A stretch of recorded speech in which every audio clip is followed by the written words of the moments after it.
Hello everyone. Good evening dito sa Amerika and isang magandang umaga dyan sa Pilipinas or tanghali man sa ibang bansa.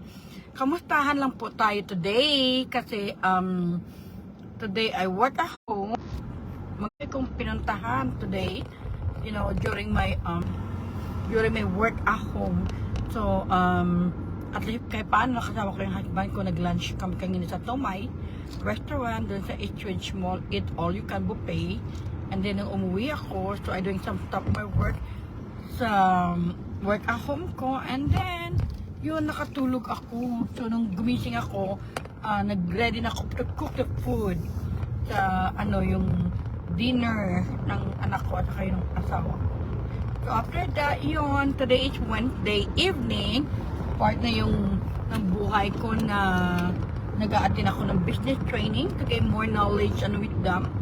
Mahalaga talaga sa buhay mo na natutunan ko huwag tayo magdepende lamang sa isang income. Kailangan meron ka talagang extra income.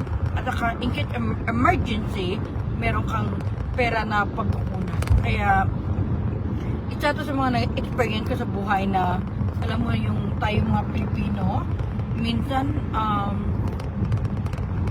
pag emergency wala tayong pera kasi wala tayong pagkukunan kasi pag sweldo natin nauubos na kaagad. But I'm so glad 2 years ago nabigyan ako ng opportunity na i-change ko yung takbo ng aking buhay kasi kilala naman talaga ako na maraming natutulungan ng mga tao, and the same time sa dami ko natutulungan ng mga tao, maraming din lumalapit sa akin na mostly financial help na kailangan ng umiram o ganyan, pero usually hindi naman ako pautang kasi hindi ko naman ugali magpautang. Bakit naman ako pautang? Kasi in the first place, hindi naman ako pinanganak na maging bangko para withdrawhan ako ng mga tao.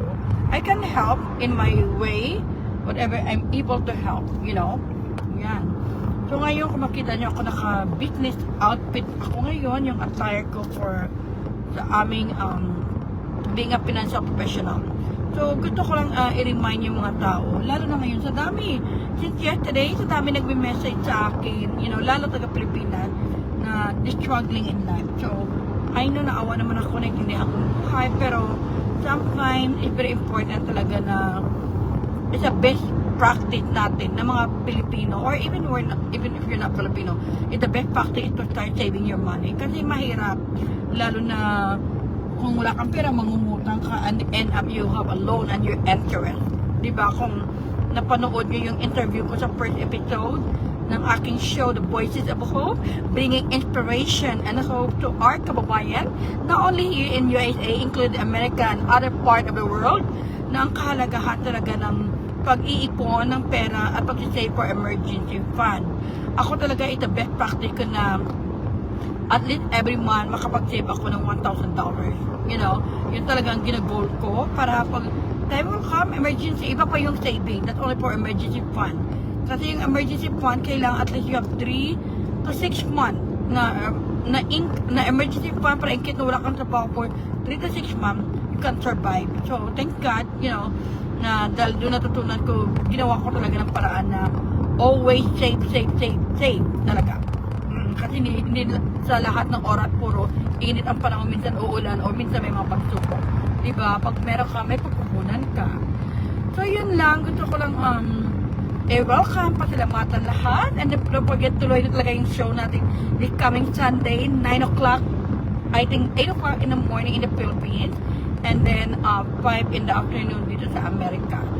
So marami pa tayong mga gagawin sa buhay. Patuloy lang tayo maging mabuting tao. At saka excited ako kasi pag nanindigan ka talaga sa katotohanan lumalabas no matter what, the truth will always prevail, sabi nga nila, yung panahon is the best storyteller. Yung mga nangyari sa nakaraan, kahit sabihin mo, i-let go ko na yung past ko, but it's still in your mind na hindi mo basta-basta talaga na ma-let go kung anong meron ka, ang nangyari sa yung past, but you have a chance to make it better sa current situation mo. Kaya, kung marami ka mang pinagdaanan, kung nagkamali ka, it's okay to say, it's okay to ask forgiveness and to say sorry sa mali mo than to pretend na tama ka sa lahat ng oras. Kasi dito naman sa mundo na ito walang perfecto. At everybody learn from their mistake. Everybody have opportunity to be the best version of themselves. Diba? Yung kalagan sa buhay talaga na as a human being, you learn how to understand the beauty of life, na maraming mga pagsubok, maraming mga mangyayari. At saka, nagkakamali ka minsan sa mga desisyon mo sa buhay. That's normal. Kahit nagkamali ka, you need to change. You need to start to baguhin mong sarili mo. You know, yun ang pinakamahalaga. And kaya kung sama kayo ngayon na noon, mega shout out. Abangan nyo mag-live talaga ako bukas. Meron akong pinaka-importante na i-clear sa mata ng social media, lalo na sa aking YouTube channel. Meron tayong mga ibubulong. So, abangan nyo yun. You know? Na dito talaga sa buhay natin, mahalaga talaga yung hindi ka nagsisinungaling. Mabuti pa magsasabi ka ng totoo, at least yung katotohanan, yun ang pahalagahan mo. Dahil kung tingnan mo nga nangyari doon sa mga missing sa Bongero, ngayon diba lumabas na si alias Totoy, diba sinabi yan na yung totoo at naging state witness sa ngayon. So yun din ang buhay natin. Mas maganda yung namumuhay ka na may katotohanan, namumuhay ka na may panindigan, at gumagawa ng kabutihan na huwag mo pagtakpan yung pagkakamali. Kasi yung pagkamali dapat baguhin, ang pagkamali dapat itama, at bilang isang magulang din, and being isang guro din sa Amerika, yun ang mahalaga sa akin. Yung maging honest ka sa lahat ng oras, you have your integrity, and at saka yung dignity mo na hindi ka masilaw sa pera. You know, yun ang, kaya kung makita ko ngayon yung case na nangyayari sa Pilipinas, yung missing sa Bongero, na I'm so glad na lumabas ng totoo, si alias Totoy, si Dondon, ano ba yung Patidungan, na sinabi yung katotohanan na yun nga, regarding sa mga pinapatay at namimissing ng mga sabongero dyan sa Pilipinas because of money, diba? Kaya I'm praying sana makuha ng mga justice ng ating mga 34 missings sa Bongeros, lalo ng mga pamilya nila na naapektuhan. Just imagine 4 years ago yata pa yon, na hanggang ngayon they trying to find them in the lake, Taal Lake, diba? Yun iba nilibing, or I mean nilagay or hinulog or whatever, what version of those. Yun talaga, no, pasalamat sa Panginoon na meron pa rin isang tao na handa magsabi ng katotohanan na despite of money, na-realize niya mahalaga ang buhay. Siyempre, kung ikaw naman talaga, kahit ako, yung pipiliin ko yung buhay. Pipiliin ko yung, aanin ko yung kayamanan ko na mamuhay ako sa impyerno. Diba? Kahit mahirap ka lang, pero malinis ang konsyensya mo at totoong kang tao, nagkamali ka, nagsasorry ka, yun ang pinakamahalaga. You know? Huwag kang magmayabang, stay grounded, and then low-key lang ang buhay. You know, kasi hindi mo naman kailangan magmayabang eh. Lalo mga materials na bagay sa isang idlap mo, wala lang yun. Pero maganda pa rin yung nag-iipon ka at, you know, pinapahalaga mo yung buhay ng tao. Because ako talaga pro-life talaga ako. I always believe life is beautiful. And even life is difficult, pero there's always hope and way to become successful sa buhay natin. You know, so, yes, of course naman. So, palagi ko inisip sa buhay ko na marami nangyayari sa buhay ng tao. Pero hindi ko alam bakit yung mga tao nanatili pa rin na nagpipretend, na nagkukunwari, no, yung, hindi lahat, ibang tao lang, na nagkukunwari, matino, maayos, pero sa tunay na buhay, hindi. Sa likod ng kamera, iba. So, maraming ganyan mga tao sa mundo. So, pero tayo nakakaalam at gumagawa ng kabutihan, just keep going on. You know? Kaya minsan natatawa na lang ako pag may naririnig ako ng mga kung anong pinagsasabi nila. Kaya what's up? Abangan yung bukas, magla-live ako. Kasi gusto ko talaga sabihin at talakayin ang katotohanan. You know? Kasi yun ang dapat natin gawin sa buhay, maninindigan tayo. At huwag natin itolerate yung mali. You know, kailangan ang mali baguhin, nagawa ng paraan, at itama. Diba? Parang ano na example ng kumuha ka ng exam. When you made mistake, after you learn that you made mistake, next time when you take the test, itama mo yung i-correct mo. Ganun din sa sarili mo. Na kung ano mga experiences mo sa buhay, mga naging desisyon mo, nagkamali ka, huwag mo hayaan yung sarili mo manatili ka doon. You're being stuck there. You just get up, do something, and make correction and be the best version of yourself. So, yun ang pinakamalaga sa buhay ng tao. You know, kaya ako pag sa buhay ko, ayaw ko sayangin eh. Kasi life is beautiful. Ang daming magandang opportunity sa buhay. At saka, alam mo naman sa atin, di ba, uso yung mga marites, mga marisol, ano pa ba mga iba doon?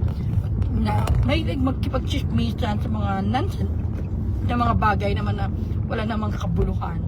Bakit hindi ka na lang gumawa ng kabutihan at meron ka pang good news, lalo na sa mga pamilya nyo? Oo, kasi alam ko mga panahong back then, you know, alam mo yung mga ibang mga may edad na all iba, okay, ang iba, na instead na magluto, mag-alaga sa anak nila, wala na, ngayon saan na sila, nasa cellphone, nakipag-GC, nakipag-chismisan, screenshot dito, screenshot doon, you know, na yung mismong sarili ng pamilya nila, hindi na nila inalagaan, kinakalimutan nila dahil sa puro na lang chismisan, hindi maghanap buhay, wala na. So, yun talaga, no? Importante talaga yung time is gold, huwag sayangin sa walang kwenta. Okay, inom muna tayo ng watermelon juice, kasi paborito ko talagang watermelon. At saka mainit ngayon dito is, hindi naman sobrang init, so just 70 degrees Fahrenheit. Yan. So, we have like 5 minutes away sa pupuntahan natin. Medyo mabagal yun. Ano kasi medyo matraffic na kaunti. So, malapit na. Nandito tayo sa Santa Clara, California. So, every Wednesday, as long I have a time, palagi talaga ako nag-ate ng business training. Kasi mahalaga sa akin talaga yung continue ka na to learn something. Kasi pag if you are educator, you want to be forever learning, you know? Kasi you cannot teach kung ikaw hindi ka marunong. Wala kang katalinuhan, wala kang pinag-aralan. So, iba pa rin yung may pinag-aralan ka. Kasi, mas iba ang buhay ng tao na being professionals. Kasi, marami kang pinapokos na ginagawa mo na strategic plan or goal sa buhay mo. And of course, I need to execute, you know? Kung nakita yung kulay blue, yung ano ng sasakyan ko, ibang sasakyan gamit ko today. Oo, yung isa naman namin sasakyan. So, ngayon talaga, yun ang pinakamalaga sa buhay natin. Pasensya na, medyo maluwag yung lagay ng phone na to. Oo, yun ang buhay natin na puno ng pag-asa, palaging gumagawa ng kabutihan. At lalo na dito sa Amerika na ang buhay dito kasi, you have to work hard. Wala kang makakapitan at wala kang malalapitan. Kung meron man, pero people have their own life dito, nagpo-focus talaga sila maghanap buhay. At saka makikita mo lang sila sa pag-umuwi ng bahay, minsan yung iba pa, lalo na yung mga nurses dito, they have 2 jobs. At saka yung mga ini-earn nila, pinapadala lang naman nila sa Pilipinas, at saka sa mga bills, kasi dito maraming mga bills na binabayaran. But I'm so glad naman sa amin kasi wala naman talaga akong masyadong responsibility sa Pilipinas. Kasi nandito naman yung dalawa kong anak at saka yung asawa ko, but we're helping a lot of children. So, oo nga pala, meron kaming food feeding on July 28 dyan sa GR Torres Elementary School, Bacolod City, as we celebrate ng birthday ng husband ko. Ay magbibigay kami ng mga school supplies sa mga bata. And also, napaka-excited naman to yung Team Women of Hope ni Ma'am Parky Beth, nakasama ko. At saka si Ate Yunida Tuligin, at saka si Ate Rosaline Timbrano, at saka si Alan Frank Castle Compio na brother ko, at saka yung sister ko si Ann Compio Sunday, at saka yung pamangkin ko si Angela, of course, my partner and my best friend since elementary, Catherine Hardalesa. So kami yung bumuo ng Team Women of Hope, na hindi lang kami nakatulong sa mga kabataan dyan sa Pilipinas, lalo na sa Bacolod at saka Pulo Panda Negros Occidental. You know, kasi yun talaga ang layunin sa buhay natin. Na ito yung mga kabataan, yung kababaihan, yung mga pamilya, sila yung pinaka-importante at mahalaga na tulungan ng ating komunidad o ng ating gobyerno. Pero pag ang gobyerno natin sa Pilipinas hindi makatulong, we need to take an action. Nagagawa rin tayo ng paraan na to work together as one team na magtulungan. So, yun ang nabuo namin ang Team Women of Hope. Kasi mostly sa aming mga babae, isa lang lalaki namin kasi Si Alan, siya yung Santa Claus namin every time we have a celebration. Yeah. So, ang ganda ng buhay. Maraming pwede tayong magawa at huwag sayangin. Kaya palagi tayong mamumuhay na may katotohanan, may kabutihan. Focus tayo sa kabutihan. You know, yung mga goals natin sa buhay habang nandito tayo sa mundo. Instead makibag-marites ka na wala namang kwenta, na puro paninira sa kapwa, hindi maganda yon. You know, wala tayong mapapala dyan. At wala naman mangyayari sa atin pag ginagawa natin. Kasi kung puro kayo paninira, ang sinisira nyo lang yung sarili nyo. You know? It's a reflection of who you are. So, dapat maging totoo kang tao. Baka kaya magsasalita ka ng kabutihan. Kung sa likod ng kamera, hindi ka naman totoong mabuting tao. Nagkukunwari ka. That different story. You know? Yun talaga yung... Ano. So, nandito na tayo. Maghanap na tayo ng parkingan. So, nandito na tayo sa atin na lugar na pupuntahan. So ngayon, mag 7:32 gabi. Wow. Today is Miyerkules dito ng gabi. Pero mahirap maghanap ng parking ngayon. Let's go. Pray I can find some. Yes. So far I found. Oh, yes. Nandito tayo. Okay, medyo mahirap get in. Okay, try natin muna. Maka-park tayo. Yun ang pinaka-paborito ko, ito reverse. Parking ako, may ligaw mag-reverse parking. Para madali ako makalabas. Yan, tuloy ka. Thank God, it's another beautiful evening naman na makarating tayo sa ating destination, sa ating pupuntahan. Kasi kung meron kang tinatanim na maganda sa buhay mo, meron kang magandang aanihin. So, yun ang sinasabi na planting the seed of education can bear fruits, you know, whatever knowledge you instill to yourself. Na darating panahon maraming bunga. Diba? You harvest a lot. Okay. Hello again. Good morning sa Pilipinas. Good afternoon and good evening dito sa Amerika. And of course, nandito na tayo sa aking destination. Yan. Dito na tayo. Kunin natin yung mga gamit natin. And salamat sa Panginoon. Okay. Mag-inom muna tayo ng ating juice.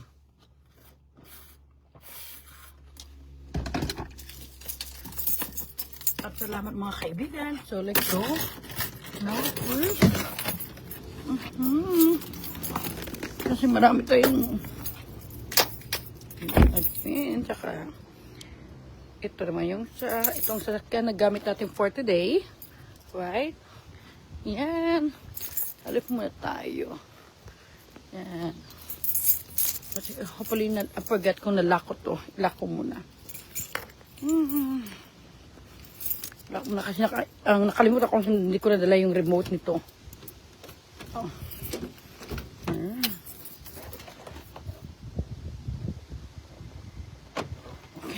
So far, good na. So, punta na tayo sa ating pupuntahan.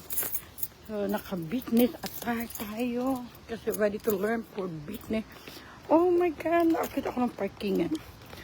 So, ito yun. Kung makikita mo, karami ng mga tao dito, they coming here every Wednesday to learn something. Para meron ka namang natutunan sa buhay mo. The time is already 7:35 at ako medyo mahangin dito yun.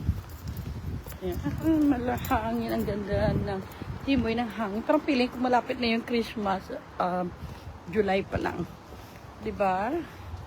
So we're here for